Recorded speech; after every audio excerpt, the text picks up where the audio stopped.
They basically run kind of this gauntlet through Black American history, right? And they mention at least a dozen things so everything from Jim Crow laws to the KKK being officially disbanded but still existing, to wooden nickels, to sharecropping, to they obliquely mention the Tulsa massacre at one point, but they don't explain any of it. You kind of get what the deal is with the script and with the wooden nickels. So if you didn't already know what these things are, and I'm sure I didn't catch all of them, but I caught maybe 8 or 9 of these, you had no chance. They simply didn't explain it.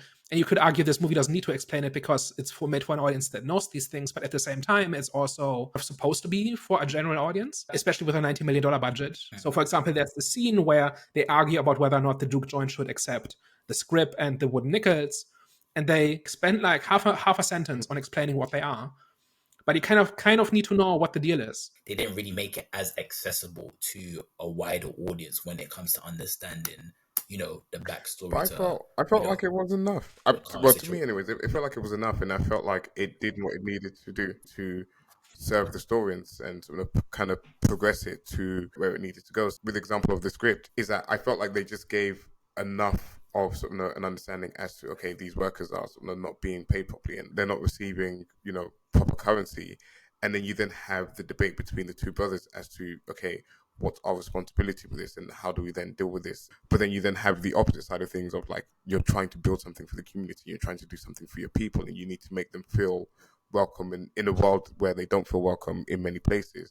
You need to have something which they can then kind of claim as their own, which was then kind of like reinforced by when Remick and his gang showed up, and they were like, no, like we can't be letting you in here. You guys are like not one of us. It's just for us, and we don't want that kind of trouble in this place. So I feel like for me it was enough in the movie. It is a spectrum where some things get more explanation than others. For example, they don't explain sharecropping at all. If I hadn't known that from previous reading, I would have had no idea what that meant. I can agree with that.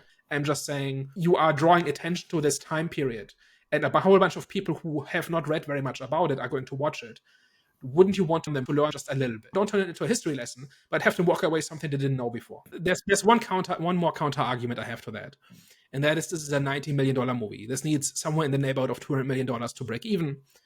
And if you want to see more movies like this, you want this to make a profit.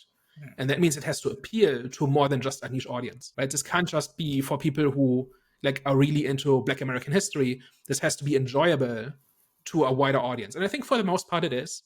I'm just saying that would be an additional motive to make this stuff just a little bit more accessible. And this movie goes out of its way to not be, right? Like, even just down to the accents and the dialogue.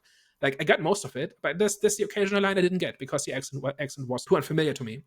Accessibility has got to be a factor when you are making a movie of this scale that needs this level of success, especially if you want more like this. It's hard to see how this gets over 200 million, and I hope it does. Maybe this is getting really good word of mouth, so maybe over the next couple of weeks it will get there.